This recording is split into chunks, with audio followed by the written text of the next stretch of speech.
They told you the word was eternal, and yet it changed, quietly, without a sound, without a warning, as if truth itself could be edited. One verse became another. A single word shifted. A phrase inverted. You didn't notice. No one did. But your spirit did. It trembled the day they rewrote eternity, because the change was not random. It was never about translation. It was about control. It was about making sure you forgot who you are. You see, the scriptures were never just pages. They were a mirror. And if you distort the mirror, the reflection forgets itself. That's what they did.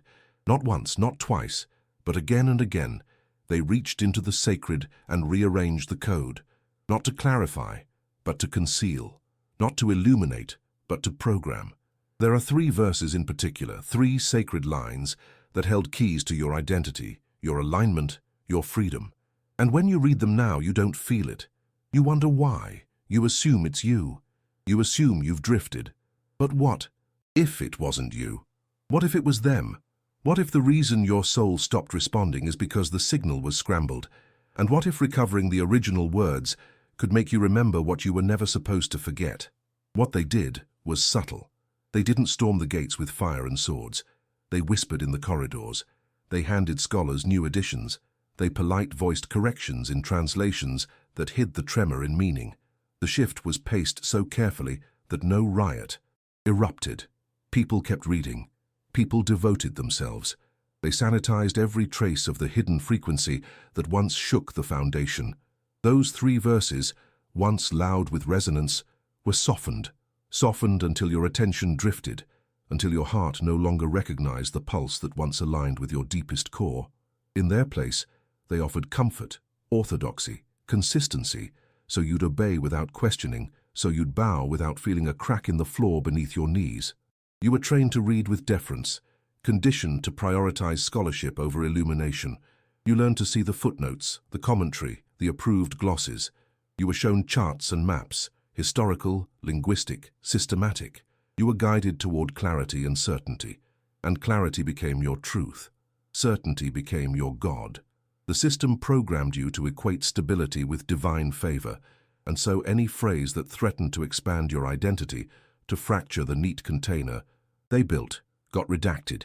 It was rewritten into a script that said, "Don't remember, don't tremble, don't awaken. Instead, hold this verse, follow the path, and stay safe inside the lines." These 3 verses were the leak in the dam. They contained a frequency that resonated with your hidden self, with the code buried beneath the false self, the identity programmed into you by systems, family, church, education, authority. You were fed perfection, sin, redemption, obedience, but the original.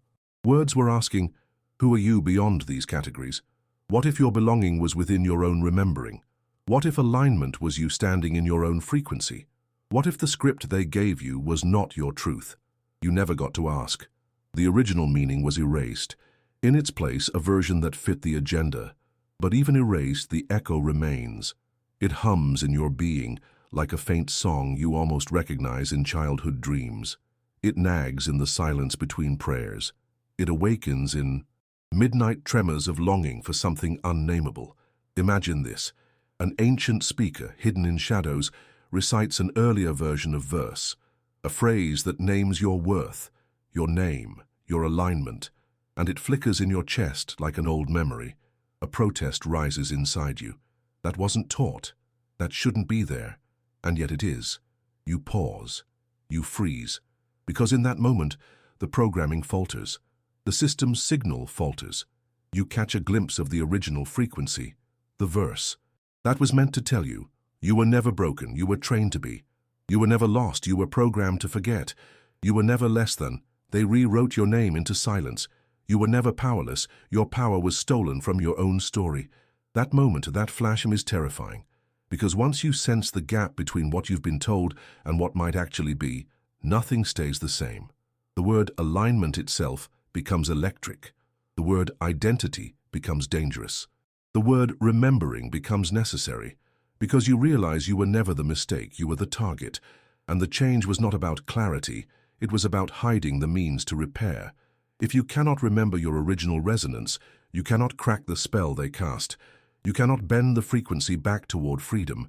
You may feel chilled reading this. You may taste the weight of betrayal. Because this is not a conspiracy of fiction. This is a system's quiet engineering, spiritual. Conditioning so deep you accepted it. You believed the version, the commentary, the footnotes. You did not question because you were taught not to question. The orthodoxy became authority, and for centuries it upheld itself by repeating these altered verses, leaving the originals buried like an unacknowledged seed. Yet here you are, your spirit whispers. There is a hunger for the hidden verses, the frequency lost, the original meaning. If you seek it, you may find it. And something inside. You will tremble a line, remember, but first you must be willing to trust the tremor, to risk the silence breaking, to acknowledge that control is real, and that the word they handed you is a system, not the original spark. You are standing on the edge of rediscovery. The journey begins with 3 verses, 3 sacred lines, but the real journey is within. Your heart, your frequency, your identity. Remember, you were never broken. You were trained to be. You were never wrong. You were programmed to forget what was true. If you recover the original meaning, the reflection in the mirror shifts, and you see you, unmasked, whole, free. Before we continue, comment where you're watching this from, and make sure to like and subscribe if this already speaks to something inside you. It begins with a single verse, a line once whispered across deserts and catacombs, a verse that didn't beg for worship but pointed you back to yourself. Genesis 1:27, the code for divine reflection. So, God created man in his own image. That's what it says now. But listen closely. The phrase was once deeper. In ancient tongues, before the smoothing, before the scholars decided what you were allowed to remember, the verse carried not just image, but essence. Not just form, but frequency. In the original structure, it didn't say you were made to resemble something external. It said you were born as an emanation, not in his image, but as his reflection. The distinction is everything. One is likeness. The other is source. One implies separation. The other reveals unity. And that small twist, that one edit, was enough to fracture billions of souls into believing they were less, they were distant, they were flawed copies instead of divine expressions. You might think it's semantics, just a word, just a nuance, but words are spells, and that spell was cast so you'd forget your origin, so that you'd look upward instead of inward, so that you'd search for God in clouds and commandments instead of in your breath, your being, your stillness. The edited verse created a structure. God above, man below, creator and subject, judge and sinner. But the original verse held no hierarchy. It pulsed with a frequency of remembrance, of return. It told you in sacred code that you were never cast out, that you were not separate from source, but a stream of it, not subordinate, but co-resonant, not a creation, but an echo. They couldn't let that stand, because a human who believes they are divine essence is uncontrollable. You cannot be ruled if you remember your reflection. So the verse was rewritten, gently, strategically. Across translations, the word shifted from as to in. In Hebrew, the original term B'Tselem, which carried rich metaphoric resonance, was flattened, drained, standardized, and the chain of transmission was now broken. For generations, you were taught to see God as other, and yourself as failure, that you were a shadow, not a spark, that you had to earn what you already were. Do you see the game? A woman once sat in the corner of a small chapel, clutching a pocket Bible. She read that verse again and again, hoping to feel something, anything. She wept and whispered, "Why don't I feel close to God?" But the problem was never her. It was the filter. She was staring into a cracked mirror, asking why she couldn't see clearly, and no one told her the glass had been changed. No one told her the verse had been edited. So she assumed it was her fault, that she lacked faith, that she was impure, that she had to try harder. And that is exactly the kind of programming that flourishes when the truth is hidden. This is not about attacking Scripture. It's about recovering it. It's about remembering that before religion was a system, it was an echo, a trembling in the soul, a whisper from before the world told you who to be. That whisper lived in verses like this one, before they were defanged, before the poetry was turned into policy. This verse, in its original vibration, reminded you, you were not made to obey, you were made to resonate. You were not placed here to climb toward heaven, but to remember that heaven is within, not as metaphor, as fact. Can you feel the shift? Can you sense how the altered version makes you look outward, while the original pulls you inward? That's the key. The system needs you disoriented, looking out, searching, pleading, begging, because if you turn inward, and remember, everything they built begins to collapse. The entire hierarchy, priesthoods, intercessors, institutions, starts to shake. Because if you are the reflection, the emanation, the expression of Source, what do you need them for? They buried this under commentary, wrapped it in apologetics. They told you not to question, that the verse means what they say it means. But what if that's the first lie? What if the verse never needed interpretation, only silence? What if the words are not instructions, but mirrors? And what if your soul still knows the original phrasing, even if your mind does not? There's a reason they say you are made in His image, but then give you rules that say you are unworthy. The contradiction is intentional. A confused believer is a dependent one. A disconnected soul is a controllable one. They train you to love God, but never yourself. They teach you to fear judgment more than you trust resonance. And so, that verse, small, simple, edited, becomes the cornerstone of your disconnection. A line that should have awakened you instead pacified you. The truth, you were not made in the image of God. You are the image, the living reflection. Not in form, in frequency. You were not sculpted from clay and guilt. You were streamed from Source, wrapped in skin. The divine did not create you as other. It expressed itself as you. And when you start to remember that, your conditioning begins to crack. The program trembles, the system shakes, and something ancient in you opens its eyes. Let's sit with this. Let's let this first verse sink in, not as grammar but as revelation. If you are the divine reflection, then every time you look at yourself with shame, you blaspheme the Source. Every time you call yourself unworthy, you lie to the frequency that made you. Every time you bow out of fear instead of love, you reinforce the rewritten script. But every time you remember who you are, not what they told you, but what your spirit remembers, the mirror heals, the image clarifies, and you begin to return to the original resonance. The second verse was more dangerous than the first, not because it reminded you who you are, but because it hinted at what you could do, what you were capable of. The verse once roared with spiritual agency. Now it barely whispers. You'll find it in John 14:12, but what you'll read today is a diluted fragment of what was once a liberation spell. Verily, verily, I say unto you, the modern version begins, he that believeth on me, the works that I do shall he do also, and greater works than these shall he do. You've heard it. Maybe you've repeated it, but it didn't land. It didn't break you open. Why? Because they cut the power line. They turned an invitation into a metaphor. They inserted hesitation, distance, loopholes, but the original words, the unedited rhythm of that phrase, weren't just permission. They were ignition. Before it was softened, the verse carried a direct charge. What I have done, you will also do, and more. Not if you believe, not if you are worthy. It was a declaration, not conditional, not poetic, but factual.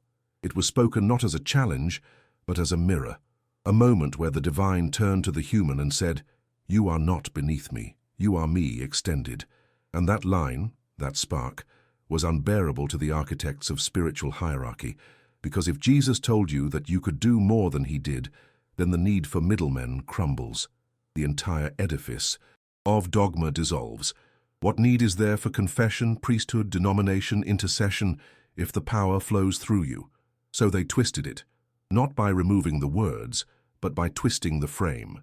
They taught you that this greater work was theoretical, future, conditional, reserved for saints or apostles or mystical few. They placed the miracle outside your reach. They never said it was stripped. They just made sure you never actually tried. And that was enough. A verse that should have sparked generations of self-realized souls instead birthed passive spectators, believers in someone else's power rather than participants in their own. The system didn't need to remove your wings. It only had to convince you they were decorative. There's a story of a boy who grew up in the church, memorized that verse and prayed every night for the power to heal like Christ did. He believed with a pure heart. But nothing happened. Nothing moved. And so he assumed the failure was inside him. Not enough faith, not holy enough, not chosen. He buried his desire and submitted to the system. And there are millions like him, programmed to hope but never act, conditioned to believe but never embody, because the verse no longer activated. It was hollowed out and like a seed coated in wax. But when you strip away the doctrine, when you read the line as if it was meant for you, something shifts. What I have done, you will do, and more. Not when you die, not in heaven, here, now. Because the divine was never showing off. It was modeling what is possible. And the moment you realize that, the veil begins to lift. You start to question, why was this never emphasized? Why did the sermons skip this? Why was it glossed over, footnoted, spiritualized into irrelevance? Because power, when remembered, cannot be governed, and systems survive only through dependence. They didn't remove the verse. That would be too obvious. They just wrapped it in so much interpretation that the average soul couldn't hear it anymore. They taught you to worship the messenger instead of listening to the message. They made Christ into an idol, a statue, a distant perfection you could never reach. But he never asked to be worshipped. He asked to be followed, and not followed in ritual but in action. The healings, the liberations, the fearlessness. He said, you too. He didn't just walk on water. He said, come. But they built boats instead. Doctrine, dogma, safety. And you forgot you were called to walk. This verse is dangerous, and not because it lies, but because it tells the truth. A truth so piercing that when fully felt, it dismantles the entire programming. If you can do what he did, then every excuse you've believed about your smallness falls away. Every system that told you to wait, to obey, to defer, begins to look like a cage. You realize the silence in your spirit wasn't doubt. It was power, waiting to be remembered. And when you speak this verse with new eyes, new resonance, it doesn't sound like a promise. It sounds like a remembrance. They conditioned you to see power as arrogance, to stay small so you'd be accepted, to fear your own ability as pride. But pride is not the enemy. Disconnection is. Your fear was never of failure. It was of your own magnitude. And this verse, uncut, unfiltered, is your permission slip to step beyond belief into embodiment, to stop watching, to start doing, to walk as the reflection, the carrier, the vessel of what they told you was reserved for holy men behind robes and rituals. Let it settle. Greater works than these shall you do. Let the old programming scream, let the hesitation rise, but do not dismiss it. This is not ego, this is essence. This is not rebellion, this is return. You were meant to create, to shift reality, to speak and feel the earth respond. And the reason you haven't is not because you're unworthy, but because you were trained not to try, not to believe in your own frequency, not to remember that the power was never in the verse. It was in your ability to become it. The system kept the verse, but they silenced its frequency, and now you are hearing it again, not with ears, but with remembrance. And once you do, you can't unhear it. You can't go back to smallness. You can't unknow that you were meant to do greater things, not as a reward, as a return to design. This is the second verse. This is the second key, the one that unlocks not who you are, but what you're here to do. If the first verse made you forget who you are, and the second made you forget what you can do, the third verse was designed to ensure you never spoke it aloud. It was the muzzle, the soft dagger, the sacred gag order. And it lives in Psalm 46:10, or rather what's left of it. Be still and know that I am God. It sounds peaceful, meditative, even comforting. But what if I told you that's not what it originally meant? What if that verse wasn't about silence, but about remembrance? What if be still wasn't an invitation to freeze, but a command to disrupt the noise? And what if the knowing wasn't about acknowledging a distant deity, but about reclaiming the divine within? The verse was once a radical call, not to submission, but to alignment. In its earliest form, spoken in sacred breath rather than institutional cadence, it echoed something closer to, cease your striving. Remember, I am within you. Not a statement about God's supremacy, a reminder of your origin. The phrase, I am, was not meant to describe something external. It was the deepest name, the frequency of the source embedded in you. Not, He is God, not, there is a God, but I am, present, immediate, internal. It wasn't instruction, it was activation. But that was too much, too intimate, too empowering. So they changed it, not by removing the phrase, but by softening its impact. Be still, they said. And suddenly, it wasn't a call to awaken. It became a call to quiet obedience. The verse was neutered, and in doing so they silenced the divine frequency that vibrated in your breath. You stopped saying, I am, with power. You stopped declaring your existence with presence. You stopped speaking the sacred name with the knowing that it was never separate from you. And in that silence, your frequency dimmed. There's an old testimony from a woman in her 70s who had meditated on that verse her whole life. She would sit by her window, repeating, Be still and know that I am God. But each time she felt emptier, like she was getting smaller. One day, out of frustration, she dropped the traditional phrasing and simply said, I am. Just that, over and over. And she wept for hours, not out of sadness, but remembrance. Her body shook, her breath shifted, and something opened, because in that moment she wasn't talking about God. She was embodying the divine name that had been buried beneath layers of polite translations. This is the third edit, the most devastating, because it silenced the voice inside you. It turned your affirmation into hesitation. It took the name of the source, the raw I am, and made it untouchable, too holy to say, too dangerous to speak aloud. And in doing so, they removed the name that was supposed to realign you every time you said it. The original verse was meant to return you to yourself, not as ego, but as essence, not as arrogance, but as alignment. Why do you think so many traditions warn against saying, I am, followed by anything negative? Because it programs your identity. It locks your frequency. It tells the universe, this is what I accept. And yet, the church taught you to say, I am a sinner. I am unworthy. I am nothing without Him. But those aren't humility. Those are spells, inverted mantras, misused affirmations that seal your disconnection. They taught you to speak your own erasure, to wear it like a badge. And every time you did, you reinforced the silence. You buried the I am deeper. But the original voice never left. It's still there, inside you. The verse still hums, not in the translation, but in the memory, in your cells, in your breath. Cease striving, and remember the I am. That was the call, to stop chasing worth, to stop begging for presence, to recognize that every inhale is sacred, and every I am is a return to source. They don't want you to know this, because once you stop outsourcing divinity, you stop obeying false authority. Once you speak with the voice of presence, you no longer echo the scripts they gave you. You become something dangerous, whole. This verse was used to hush you, to make you small. Be still, they said, as if stillness means silence. But the original stillness was not about muting your power. It was about calming the static, the programming, the external noise, so you could remember, not obey, not submit. Remember. And in that remembrance, the I am rises.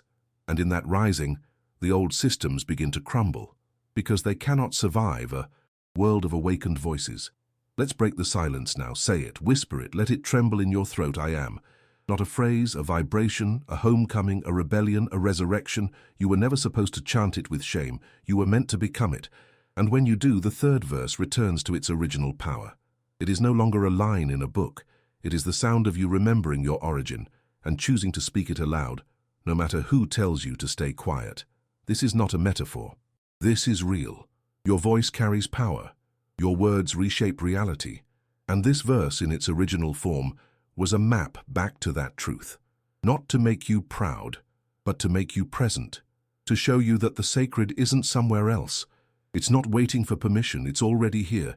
Inside your breath, inside your declaration, inside your I am. The third verse didn't just edit your theology. It muted your identity. But you can reclaim it. Not by shouting, not by preaching, by breathing, by speaking, by remembering that the most sacred name ever uttered was not a title to fear. It was a truth to embody. And when you say it, I am, the silence breaks. The spell lifts, and you begin to speak from the place you were trained to forget. It didn't happen all at once. Your forgetting was slow, methodical, engineered. You didn't wake up one day unaware of your power. It was peeled from you in layers, through rituals disguised as reverence, through repetition sold as worship, through education masked as salvation. They built an entire architecture, a labyrinth of spiritual amnesia, designed not to kill your soul, but to redirect it, to convince it that longing for more was rebellion, that doubt was sin, that silence was piety, that obedience was the only doorway to God.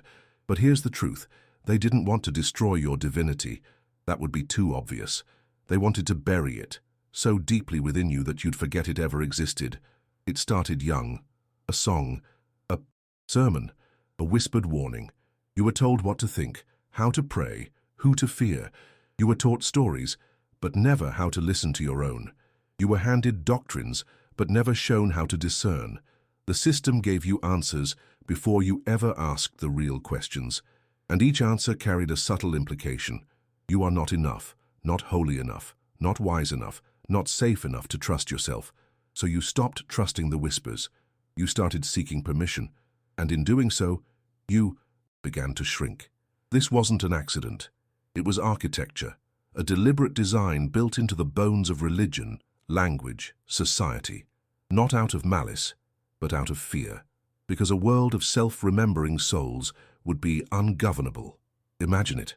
A generation who doesn't need a pulpit to feel sacred, who doesn't need an intercessor to commune, who doesn't fear their own voice. That world is dangerous, not because it lacks order, but because it doesn't need control. So the system had to create an illusion that without it you are lost, that without instruction you are deceived, that without them you are damned. It's spiritual Stockholm Syndrome, and most people never escape it. They don't need to lock you in chains. They only need to convince you that the key is sinful, that remembering your divine nature is blasphemy, that healing without hierarchy is heresy. They programmed you to doubt your own alignment, to feel guilty for even wondering if you are more than what they say. Every time your soul reached for something truer, you were told it was pride, deception, rebellion. So you folded back into the script. You learned to love your cage. You learned to call your chains holy. You forgot that freedom was ever even real. And the most terrifying part? You smiled. You raised your hands. You worshipped. You wept. You said Amen while your spirit silently screamed. Because the architecture is beautiful, elegant, persuasive. It doesn't look like oppression. It looks like belonging, community, legacy. You sang the songs that numbed you. You repeated the verses that used to burn. You went numb so you wouldn't be alone. That's the genius of the system. It made conformity feel like love. It made forgetting feel like faith. But something inside you never fully complied. That's why you're still here. That's why you feel the ache, that strange longing in the middle of worship, that restless silence after the prayer, that cold question that rises after a perfect sermon. Why does this still feel empty? It's not because you lack faith, it's because you've been starving. You've been fed shadows of the truth, rituals instead of resonance, permission instead of power, and your soul remembers something more. Because beneath the programming and beneath the guilt, the striving, the fear, there's a pulse, a frequency, a quiet knowing that refuses to die. It doesn't shout, it waits, it doesn't demand, it invites. Every time you pause and listen, it whispers the opposite of what the system taught you. You are not separate. You were never unworthy. The veil was never real. And that's the moment the architecture starts to crack. It's not just about verses. It's about vibration, identity, resonance. The verses are just doorways, and they were locked on purpose. But now you're finding keys, and with every key, you dismantle a brick, a beam, a lie, and the house of forgetting begins to collapse. You realize that remembering isn't rebellion, it's return. You're not rejecting God. You're returning to the original frequency, the one that never asked for groveling, the one that never demanded distance, the one that simply said, "You are." There's a reason they built such a strong system, because the original path was too wild, too ungoverned, too intimate. The divine wasn't in buildings, it was in breath, in silence, in inner fire. But they couldn't tax that. They couldn't control that, so they had to replace it, and you inherited that replacement. But inheritance is not identity. You can break the contract, you can reject the architecture, you can return to what was always yours. It doesn't start with rebellion, it starts with honesty, with saying, "This no longer feeds me," with admitting that the verse you memorized doesn't vibrate anymore, with being brave enough to listen to the part of you that still remembers. And when you do, something strange happens. The world doesn't fall apart, it becomes clearer, sharper, more alive. You begin to notice the divine in unexpected places, in breath, in pain, in presence, not as theology, as truth. You were trained to be a spectator, to observe the sacred from behind a veil, but that veil was artificial, sewn from fear and shame. The real sacred was always within you. It was the voice you silenced to stay accepted, the truth you ignored to remain safe. But safety is not life. Safety is not awakening. You were not born to be safe. You were born to remember, and remembering is dangerous to the system, because a remembered soul cannot be caged. This is the architecture of spiritual amnesia. Beautiful, complete, effective, but not eternal.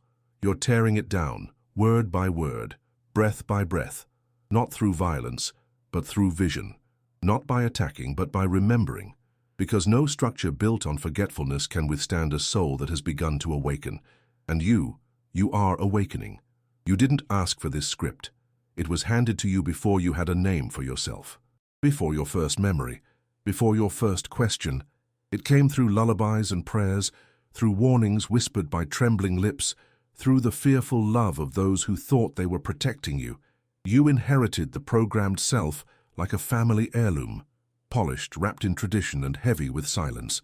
It didn't feel like a burden at first. It felt like identity, like belonging, like something sacred you didn't dare question. But over time, you began to feel it tightening, not around your body but around your spirit. And you didn't know how to name it, so you called it confusion, or unworthiness, or sin. You called it your fault. The programmed self is not evil. It's not a villain. It was born from generations of fear, from survival, from the terror of questioning too loudly in a world that punishes deviation. Your parents were programmed, so were their parents, and so on, back through the centuries. Each generation passed down the code: be small, be quiet, be obedient, be good. Don't shine too brightly, don't trust your feelings, don't follow the voice inside. And you obeyed, not because you were weak, but because you were human, because the need to belong is stronger than the need to be free, at least at first. They called it humility, but it was self-erasure. They called it discipline, but it was domestication. They told you the heart is deceitful, and you believed them. So you turned away from yourself. You looked outside for guidance. You looked up for authority. And every time you felt that spark, that resonance, that trembling in your chest, you dismissed it. You said, "That can't be God. That must be pride. That must be sin." Because the programmed self was taught to fear its own power. The voices of programming don't scream. They whisper, "You're too much. You're not enough. Stay in line. Don't question. Don't feel too deeply. Don't trust your joy. It might lead you away." And over time, you stopped needing the whispers. You internalized them. You became your own warden. You edited your thoughts before you could speak them. You shrank your dreams before they could expand. You silenced your truth before it could bloom. You became a shadow of who you are, all in the name of spiritual safety. The most tragic part? You thought it was love. You thought self-denial was holiness. You thought submission was the path to grace, because they taught you that the more you erased yourself, the closer you'd be to God.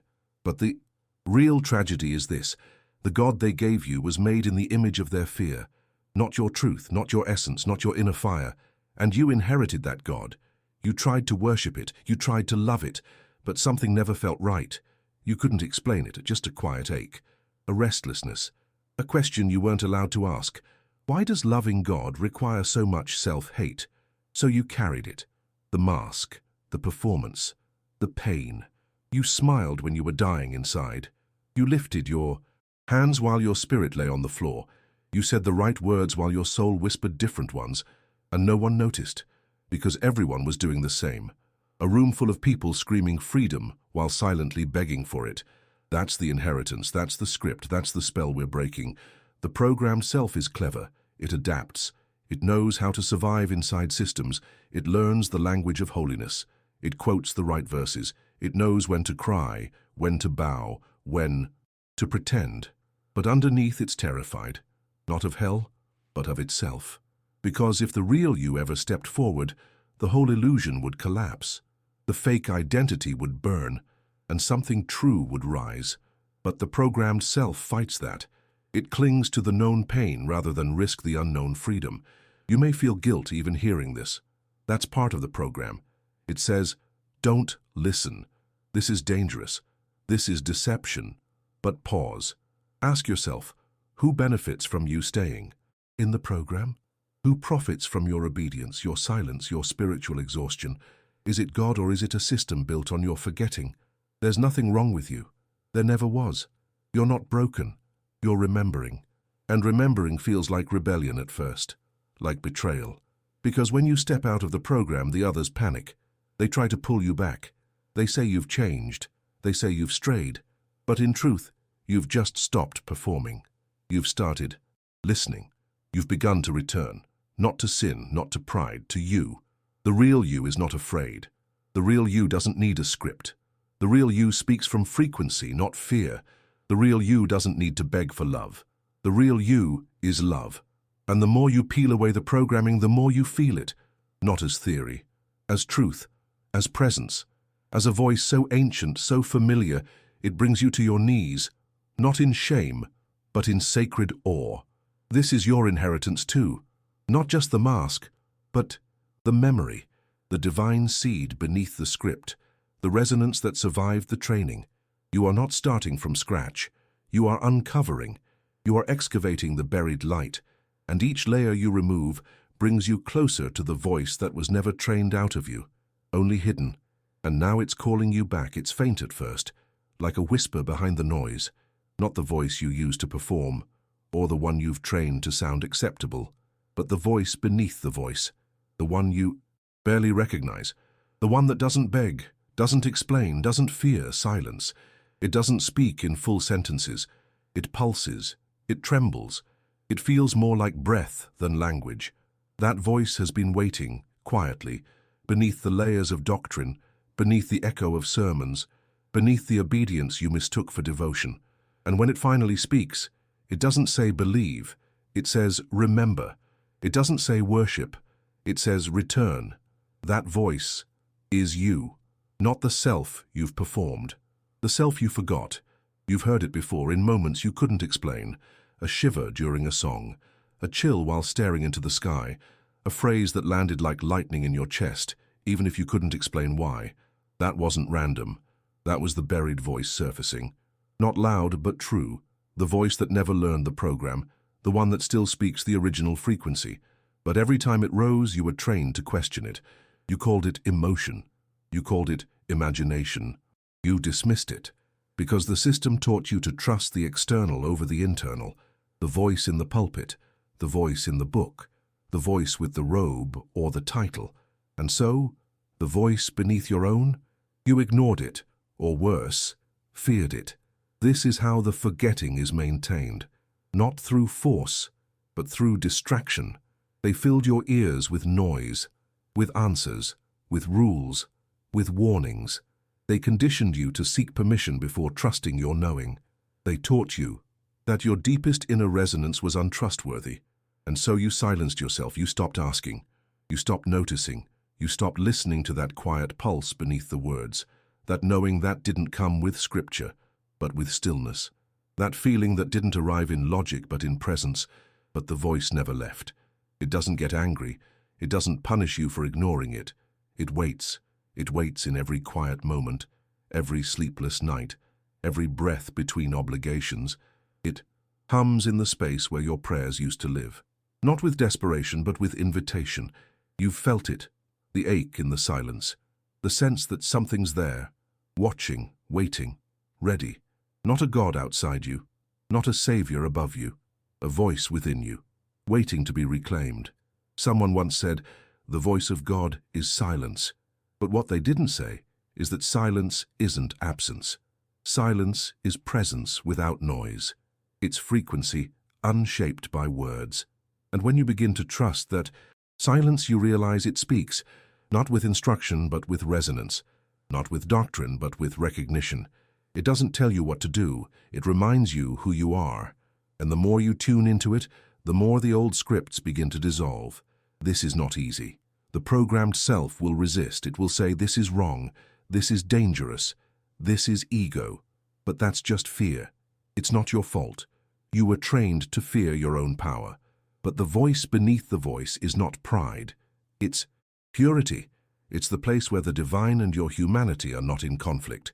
It doesn't seek worship, it is worship, not in action, but in being. The act of listening to it, trusting it, becoming it, that is prayer. And here's the thing, this voice doesn't speak in verses. It speaks in vibration, in alignment. It doesn't say, turn to page 43. It says, stop running. It doesn't quote scripture. It is scripture, not written, but embodied. Not memorized, but remembered. The original word. It wasn't a sentence, it was a sound, a breath, a becoming. And that voice still lives in you, beneath the fear, beneath the noise, beneath the identity you were given. You've been taught to think that voice needs to be summoned, that it's far, that it must be earned. But it's always been here, right behind your eyes, right inside your breath, waiting for you to stop searching outward and turn inward. And when you do, when you finally sit in stillness, not to perform, but to listen, it greets you. Like a friend you never truly forgot, familiar, fierce, tender, undeniably real. It's the voice that says, you are already what you seek. You were never cast out. You don't have to climb, you have to remember. And when you hear that, truly hear it, it breaks something open in you.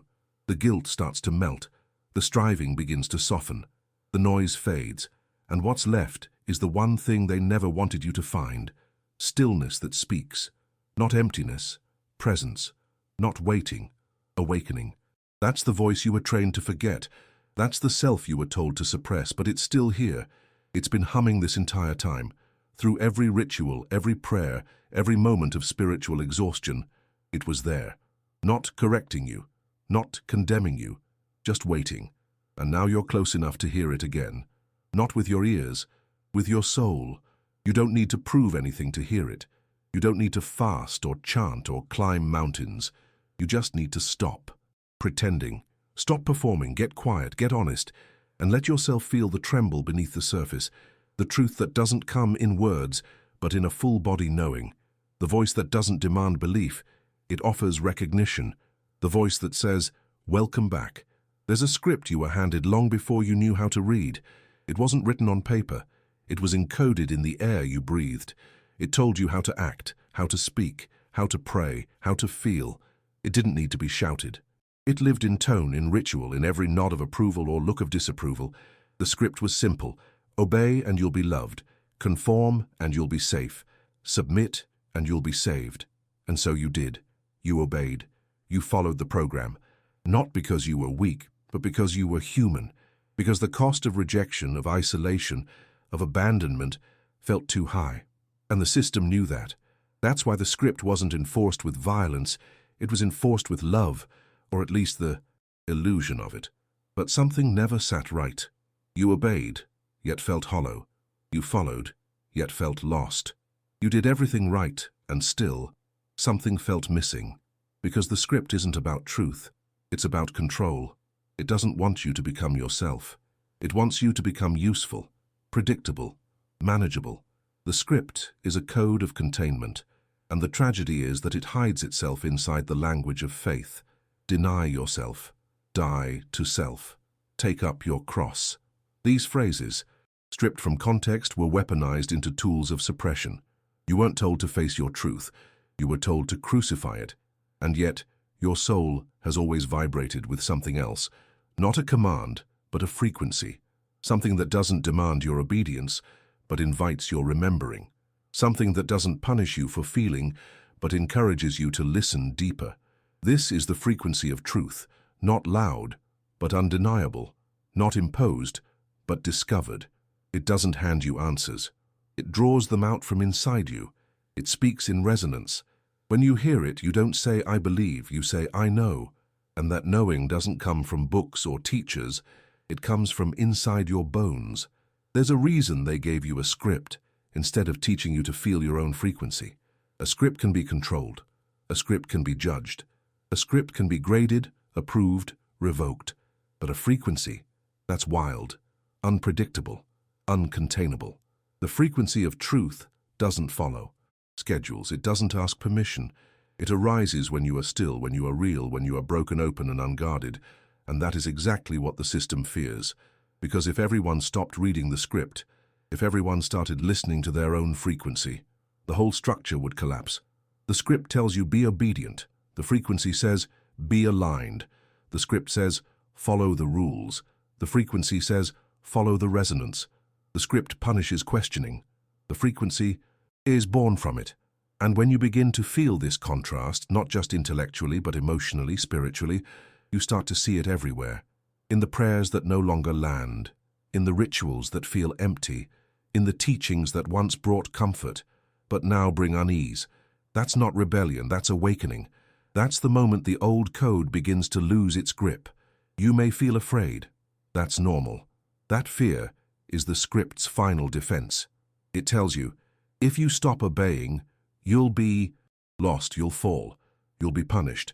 But that voice isn't truth, it's programming. And once you see it, once you name it, it begins to lose power. You realize obedience without alignment is slavery. Faith without resonance is theater. And love without freedom is not love. It's manipulation. There's a story of a man who followed the script his whole life. Pastor, father, devoted servant. But in the quiet of night, something gnawed at him. A dissonance. A feeling that he was mouthing words he no longer believed. He kept preaching. He kept leading. But one day the silence inside him roared. He stood at the pulpit and said, I don't know who I am anymore. And in that moment, the script shattered. Not because he lost faith, but because he touched something real, something unscripted, something true. Truth doesn't need to be obeyed. It wants to be felt. It wants to move through you like music, like breath. It doesn't ask you to kneel. It asks you to listen, to align, to become. The script wants you to perform. Truth wants you to embody. And you cannot do both forever.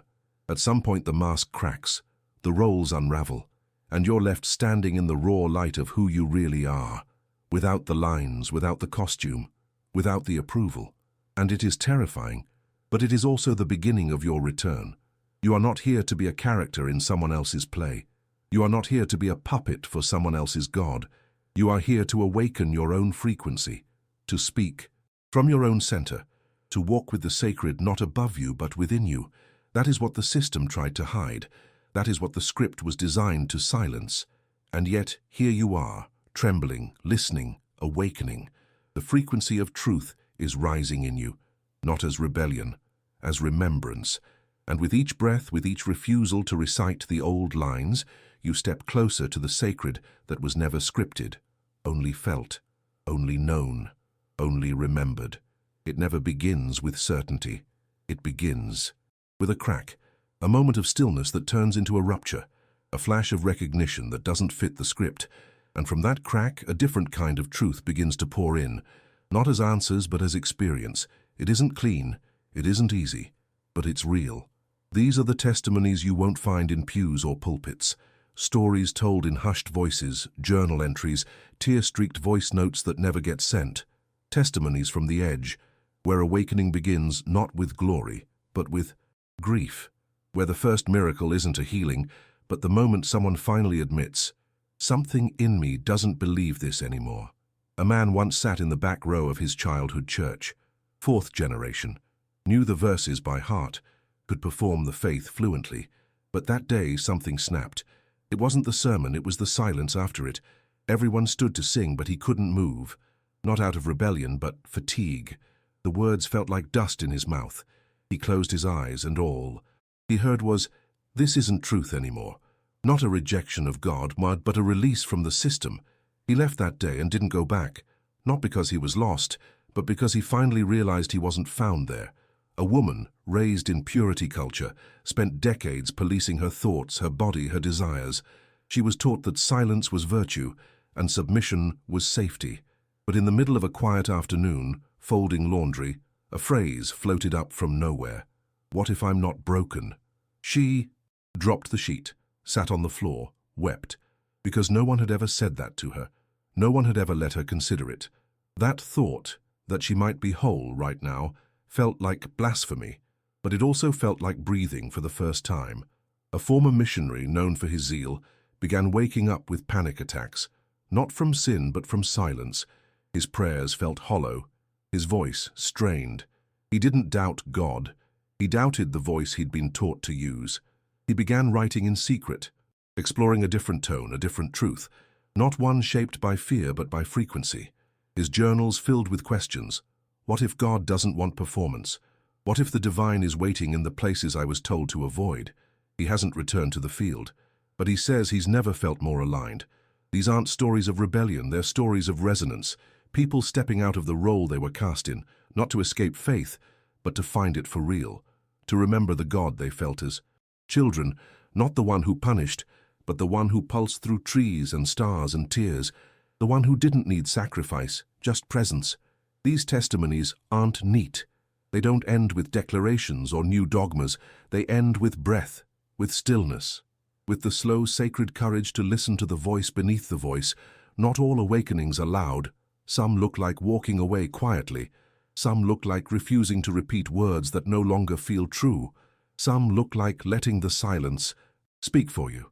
A teacher once said nothing for an entire semester about her shifting beliefs, but every morning before class she closed her eyes and whispered, "I am allowed to change."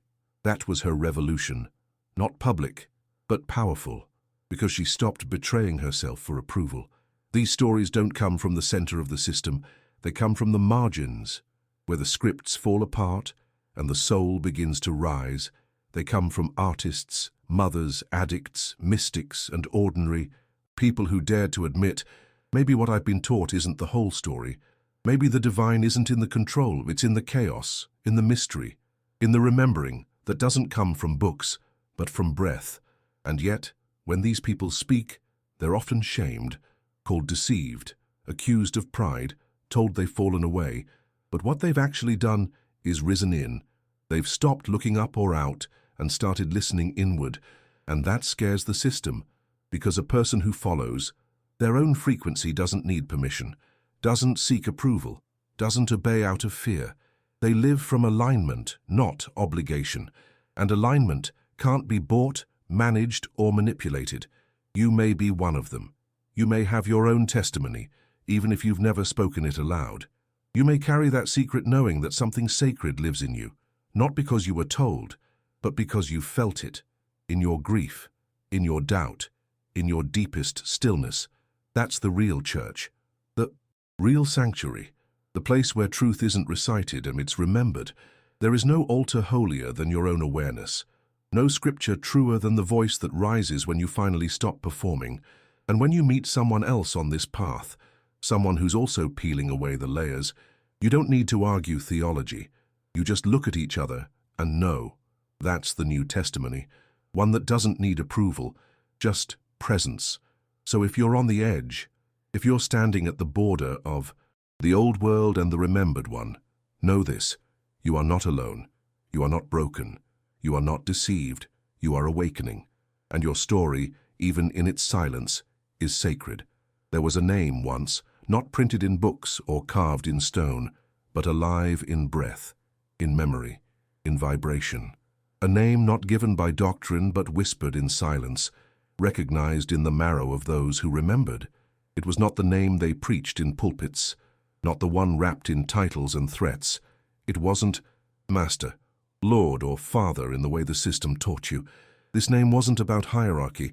It wasn't about fear. It wasn't even about language. It was a frequency, a tone, a resonance. And you used to know it. You said it long before you could speak. You felt it long before you could reason. It was the sound of your soul remembering its source. And then they buried it. They buried the name beneath translations, beneath creeds, beneath the fear of being wrong. They replaced it with labels that turned the divine into a king, a judge, a distant figure who had to be pleased. They taught you to say God with reverence but not intimacy. To say Jesus with devotion, but not alignment. To say Holy Spirit like a ghost you were told to fear. But the real name, the one you carried in your breath, was removed. Because if you ever remembered it, you'd stop searching, you'd stop obeying, you'd stop performing, you'd begin to be. It wasn't a word, it was a feeling, a knowing. It vibrated in the wordless parts of you, the spaces between thoughts, the pauses between heartbeats. It said simply, I am, not as a title, as a truth, as the sound of being itself. That name was never meant to belong to one deity, one system, one tradition. It was the name of all consciousness, the name you were born with, the name buried in your silence. And when you say it now, not as performance but as presence, something ancient begins to stir. They were terrified of that name, because it made you equal. It made you divine. It shattered the illusion that God was over there and you were down here. It collapsed the hierarchy. It erased the separation. And in its place, it opened a portal, not upward but inward. That's why they gave you other names. Doctrinal names, cultural names, names with power over you, not through you, names that required you to kneel instead of stand in your own frequency. But the real name is returning, slowly, through dreams, through art, through music, through the soft trembling you feel when you're alone and something inside you says, you're not separate. That's the name waking up. It doesn't need to be spoken out loud. It just needs to be felt, embodied, honored, not as an idea, but as your origin. You can feel it when you say, I am, and mean it, when you strip away the guilt, when you stop apologizing for existing, when you breathe and realize, this is sacred, not because someone said so, but because it is. The name lives there, in your exhale, in your tears, in your choice to no longer live small. A man once sat at the edge of a river, asking the sky to speak. He'd been told to wait for signs, to follow rules, to trust the voices of authority. But that day, all he did was listen. And from the water, from the wind, from his own breath, a knowing came. I am not apart from this, I am part of it. I am it. And in that moment, he wept. Not because he found a new belief, but because he remembered the name they had buried in his own body. This name doesn't make you arrogant. It makes you available. Available to the truth that the sacred doesn't live in temples. It lives in you. That you don't need to be forgiven for being what you are. You need to be reminded that the real sin was not pride but forgetting, and the real holiness isn't hiding, it's embodying. So say it now, gently, I am. Not as a mantra, as a return, as a homecoming. Feel where it lands in your body, what rises, what resists, because the layers of programming will try to suppress it, will call it blasphemy, will accuse it of ego. But the voice beneath the voice knows better. It knows that this name, your name, was always the password to the sacred, always the key to the door they told you was locked. They buried it because they knew its power, but you are unburying it. With each breath, each refusal to shrink, each moment of stillness where you dare to listen instead of recite, you are not becoming something new. You are becoming remembered. And in that remembering, the name lives again. This is not a doctrine, it's not a theology. It's a return to vibration, to the living name that doesn't ask to be worshipped, just known, just breathed, just lived. That's all it ever wanted. Not devotion, but embodiment. Not obedience, but presence.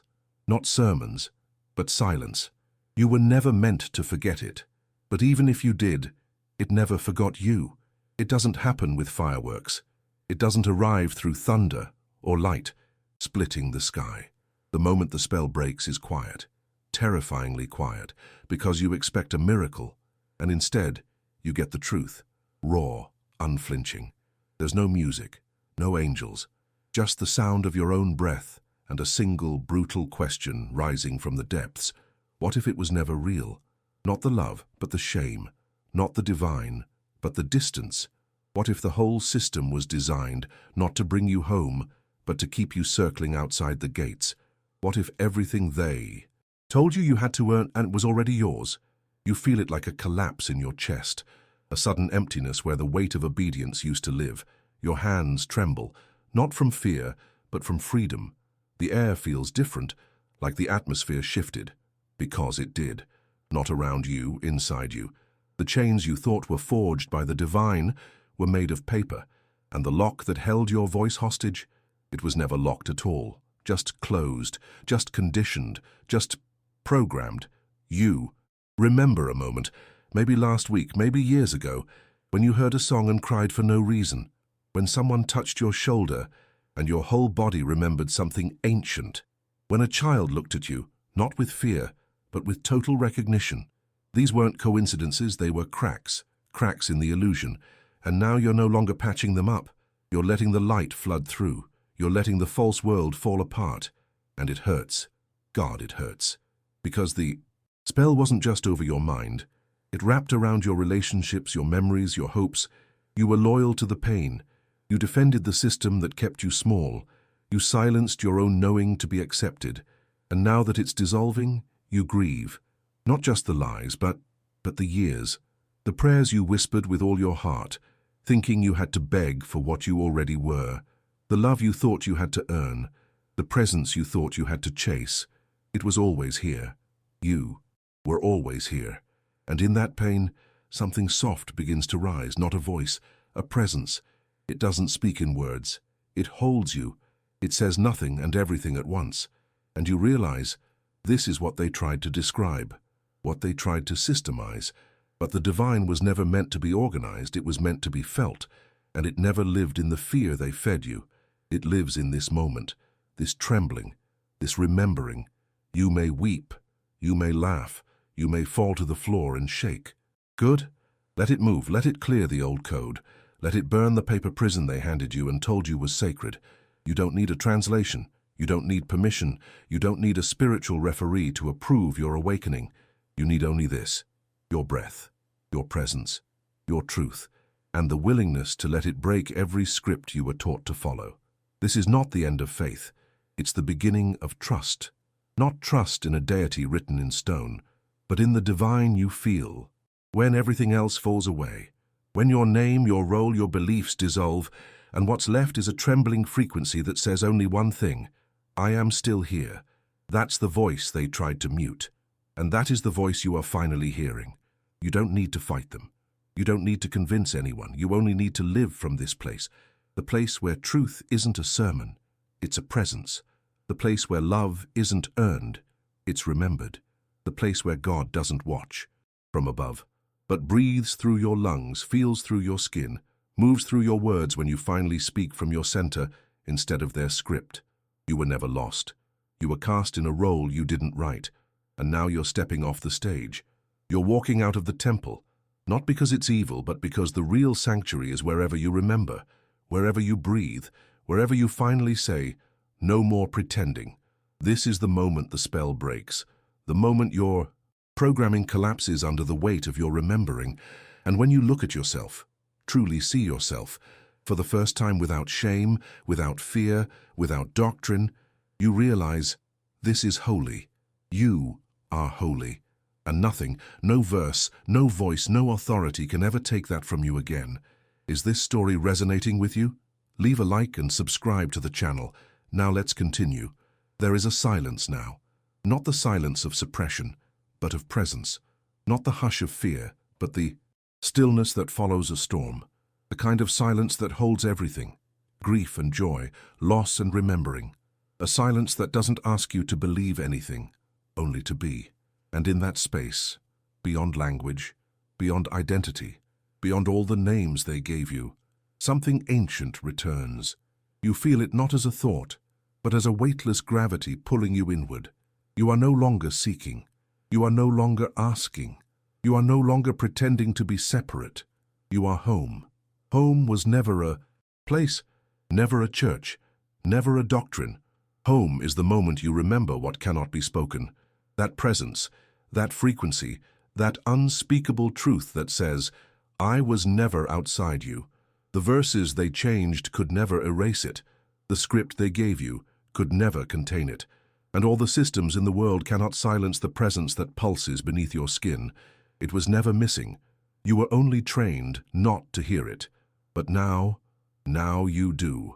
This is what awakening feels like. Not the acquisition of new beliefs, but the shedding of false ones. Not a new identity, but the return to the nameless one. The one that doesn't need approval, doesn't need clarity, doesn't need anything but this. To exist in full presence without apology. You don't need to chant, you don't need to correct others, you don't need to explain.